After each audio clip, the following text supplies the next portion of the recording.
Bangs it in. Nice through the legs and a shot. That one blocked just wide. Comes back into the middle towards the goal. Kicked away. Gustafsson. Holloway was looking like he wanted it across ice. Kyrie's going to bring it on the near wing. Fire it on. Gustafsson there. And Schenn will break it up. Go. Bounce it ahead. Can he get to Kyrie? Moving it in. Shooting. And he pumped it just wide of the goal as he had pressure from Spurgeon. Yeah, I think Spurgeon got a stick on him right at the last second. He didn't get the shot off he wanted.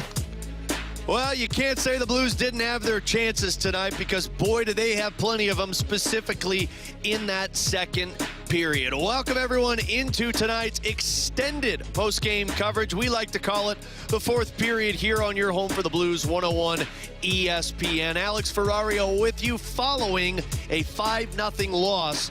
Blues, courtesy of the Minnesota Wild. And Curbs had this on the broadcast side. It's the first loss on home ice since February 13th, and it's the first time that the Blues were shut out in franchise history in their season opener, which is insane to say, but Curbs tried to do the jinx. Unfortunately, it just didn't work in this one. But you heard the offense there. I mean, the second period to me was just a telling sign of this Blues game. 13 shots compared to 0 shots in the first 10 minutes of that hockey game. Now, that included 2 power plays, and in those 2 power plays, they had 4 shots on goal. But there were multiple times that they possessed the puck in the offensive zone, and they just weren't able to finish. And those scoring chances you heard there, one with Schenn, one with Kyrou, they were odd man rushes. They were grade A scoring chances. It's just the Blues didn't convert.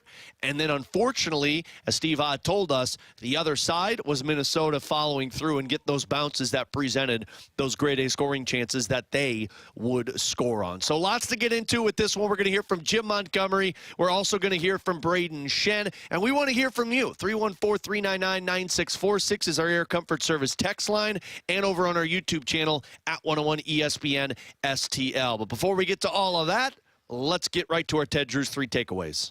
It's time for tonight's 3 takeaways, presented by Ted Drew's Frozen Custard, a St. Louis tradition for over 95 years. Unmatched quality, unforgettable taste. First, Ted Drew's 3 takeaways for me tonight. And by the way, you send us your takeaways as well. You can send them 314-399-9646. You can also send them on our YouTube chat, or you can tweet them to me at Ferrario101 ESPN. Let's piggyback off of what Steve Ott said, because to me, it's the biggest takeaway in this game. And we'll hear Jim Montgomery probably reference this as well as Braden Schenn.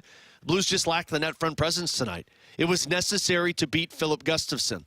There are teams, goalies in this league that maybe you don't need as much net front presence to beat them because you could beat them short side, you could beat them with some elite shots. That's not Gustafsson.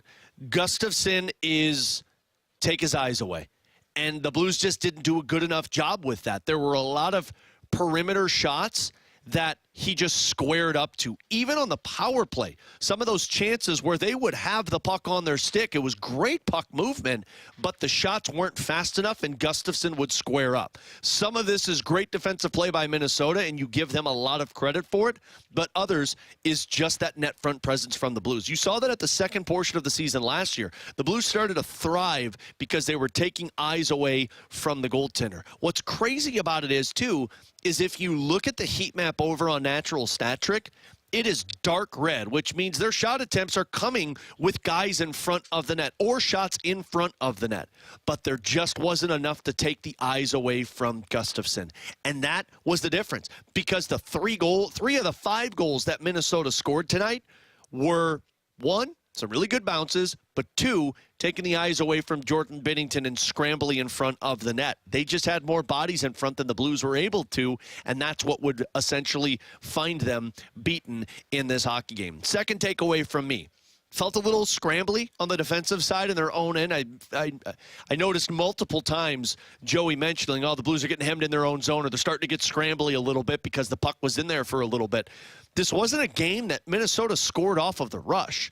This was a game that when Minnesota scored, the Blues were in their own zone for an extended period of time, and then the Blues got beat to a loose puck, or they got beat with more guys for Minnesota in front of the net than the Blues would have defending. That one goal, or the second goal that was scored by Boldy with the deflection off the Kaprizov shot, Thomas had lost his stick, and then you had 2 other players behind the net. So 3 guys chasing the puck behind the net where 1 player was.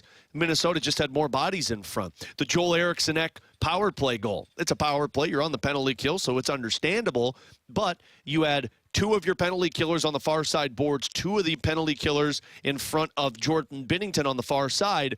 And with a shot that went off the post, Joel Eriksson-Ek was standing there by himself. So tighten up on the defensive end. It was something that Jim Montgomery mentioned in preseason.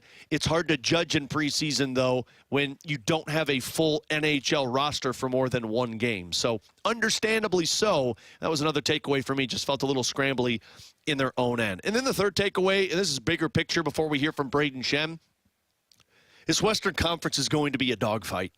I was extremely impressed by Minnesota tonight. The way that they played systematically, defensively, how stingy they were in their own end, but also how physical they play in the offensive zone. And that shouldn't be a surprise to anyone. But, man, like that's a team that didn't have Zuccarello, didn't have Nico Sturm, and didn't have Jonas Brodin. So I know the score seems very lopsided, 5-0, but it felt tighter in this game early on until Minnesota just kind of busted down the doors and ran with it. And that's what this Western Conference is going to be. How do you handle, as Steve Ott put it, adversity? How do you handle you going down and getting a scoring chance and then the other side finding a way to score the goal that you couldn't capitalize on? How do you combat that secondary chance that Minnesota comes up with so that they don't score that goal?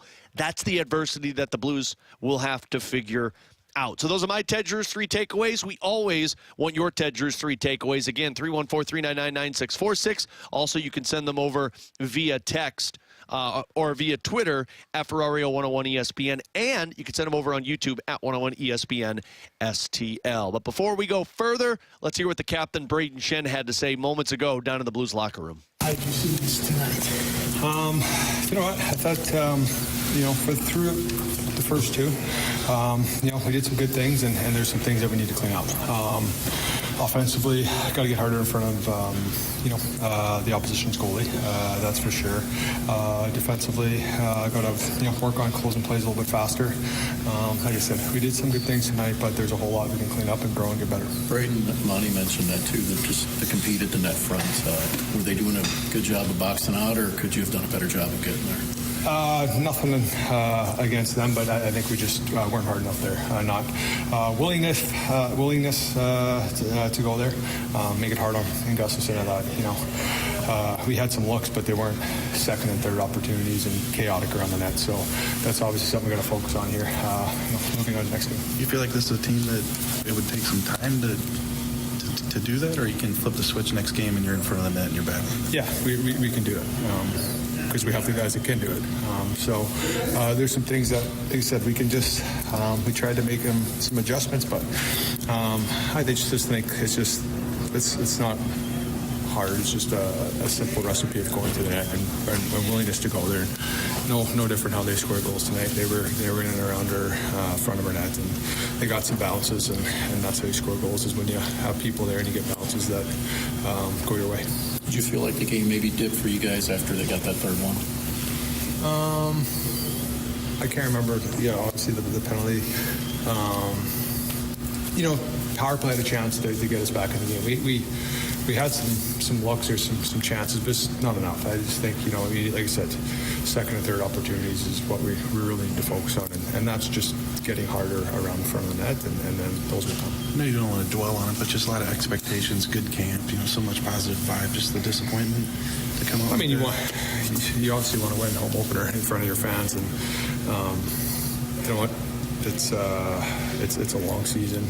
We can't dwell on one game. We have to turn the page, and the best part about it is we have a game in a day and a half here, and we can go right back at it and make some adjustments, and we know we can do it. Yeah, there you go, Braden Shen, making adjustments. I mean, that's the biggest thing. We'll get into some of your comments because I would, you imagine there's some panic after a game like this. Everybody needs to relax a little bit. It's the first game of the season, and look, that's the adjustments that you got to make. I mean, I do agree with the question that was posed to Braden Shen. that third goal felt like it was kind of a dagger. I memean, up until that third goal went in, you're talking about a 2-0 hockey game where the Blues had outshot Minnesota 13-0, and the Blues had a massive scoring chance with Jordan Kyrou going in essentially on a breakaway, and he couldn't get the shot off. It was a great defensive play by Minnesota.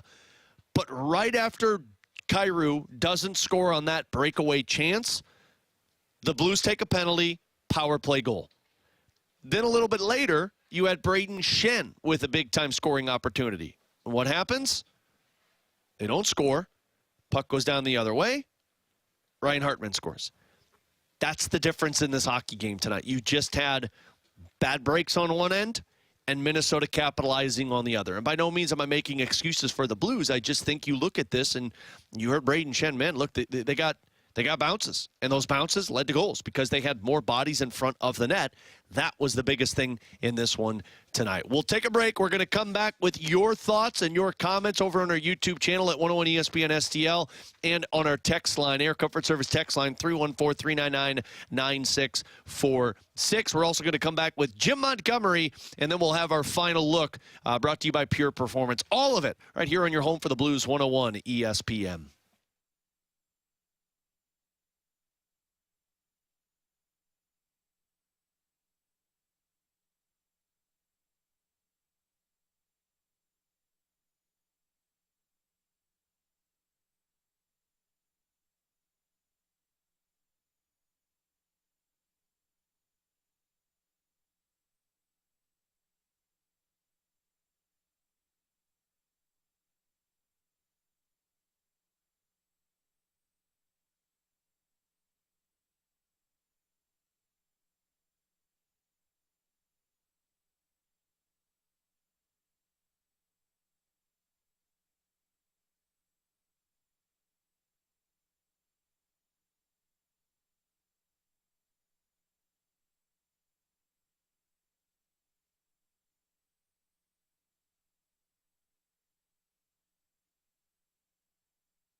Welcome back to the First Community Credit Union Blues postgame show, presented by Scott Lee Heating Company and Urban Chestnut on 101 ESPN.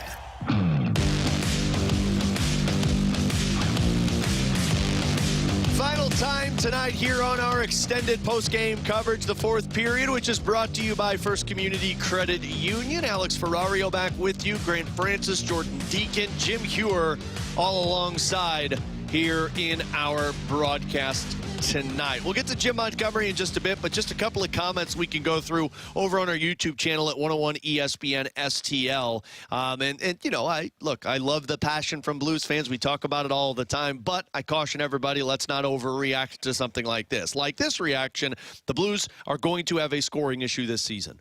I do not believe that to be a problem at all this year. It's one game.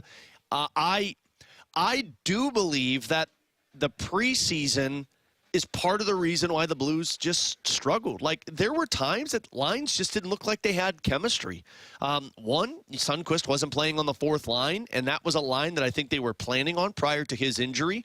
That third line really never felt like it could get in rhythm, but think about it. That third line, Suter essentially played almost the whole preseason with Kyrou and Holloway, which means Shen and Neighbors were playing together. And they went through multiple different wingers playing on that line. And then the chemistry with Kyrou and Holloway, I actually thought that line looked the best tonight. But, you know, it faded away a little bit as the game went on. And then, of course, the top line where Snuggerud was dipped off, I think it was before the end of the first period, he was down playing with Pius Suter and Matthew Joseph, and they bumped up Jake Neighbors to that line. And Jim Montgomery said that. Jim Montgomery said, like, look, there's going to be versatility, there's going to be rotating, but I do think, getting back to the preseason, they played one game with their entire NHL lineup together, and that was the Ottawa Senators game. And Ottawa didn't send a full NHL roster. Their missed chance was that Dallas Stars preseason game when Dallas put the whole NHL roster out there, and the Blues had a lot of more players that were AHL now or going back to junior. So that was a chance to really kind of get that chemistry going against NHL competition, and they missed it. They played it in Ottawa. They looked awesome in Ottawa, but you just didn't have that same type of competition. But other than that, that was it. So, no, I have no concerns about this offense. Dylan Holloway, Jordan Kyrou, Snuggerud, Thomas, Buchnevich, all of these guys are exactly what they've been in the past if you look at their hockey stats. It's one night, and I think the carryover from lack of opportunities against NHL caliber teams in preseason carried over into the first game of the year. And you hope that you can rebound from that one and move forward. It's not like the Blues didn't get the shots, the scoring chances. I mean, again, 14-5 in that second period. They outshot Minnesota in the first period.